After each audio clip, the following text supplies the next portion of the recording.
I'm Jason Torchinsky, and in addition to wasting all my time and money on old, stupid cars, I also waste a fair amount of time and money on old, stupid video games and computers.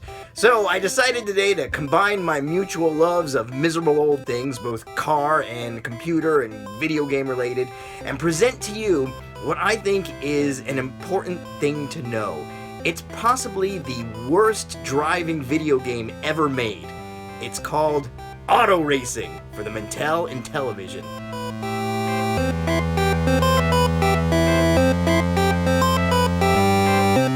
Before I talk specifically about the Auto Racing game, let's talk about the Mattel Intellivision for a moment. The Intellivision came out in 1979 and was the first real competitor to the Atari 2600, or then, as it was known, the Atari VCS.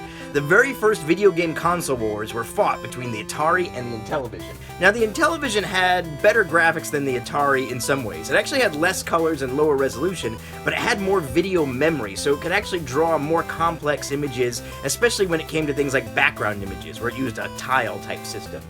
One especially interesting thing about the Intellivision was its controller. Instead of using a joystick like most of the consoles at the time did, it used this thing, this flat disc with this keypad and these little buttons on the side. It was awkward to hold, the buttons were really hard to push, and the little direction disc wasn't particularly intuitive. It would go in any one of 16 directions, which is a little better than the 8 directions most joystick used. You know, it was like holding a crappy early cell phone. It didn't really feel that good. It's not a good controller by any stretch of the imagination. It did kind of prefigure the directional pad of later, like, Nintendo-style consoles, but you held it vertically, and it just kind of sucked. And in the context of this racing game, it really sucked. There were a lot of racing games around this time, and while none of them were exactly sophisticated or realistic, they were all pretty fun. There were games like Indy 500 on the Atari, Pole Position. All of these games, the one thing they had in common was simplicity and speed. You weren't doing a whole hell of a lot in these games, but what you were doing was quick and twitchy and just kind of fun. It wasn't really like driving, but it was still a pretty good time. Auto racing takes a different approach. Instead of speed, they're trying the method of tedium and discomfort to give you that driving experience that you never knew you never wanted. Alright, so let's get started here. You see we've got an overhead view of the course, and you steer. Here's the problem.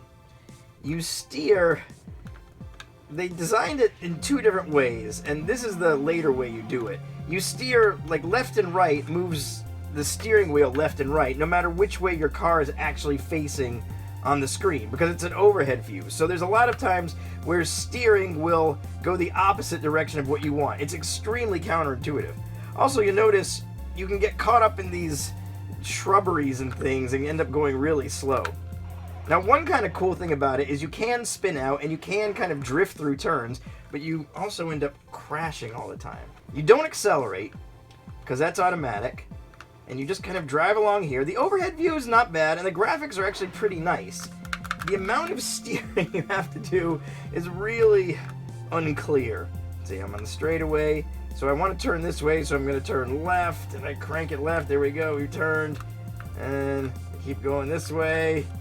You see, I turn right, and like understeered into that house. This is about as good as it gets. You could play 2 people, but that's even worse.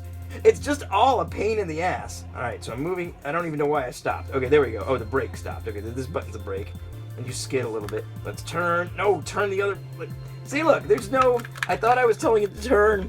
It's just frustrating. Back in 1979, this was actually really damn good graphically, but I've never encountered a driving game this free of fun.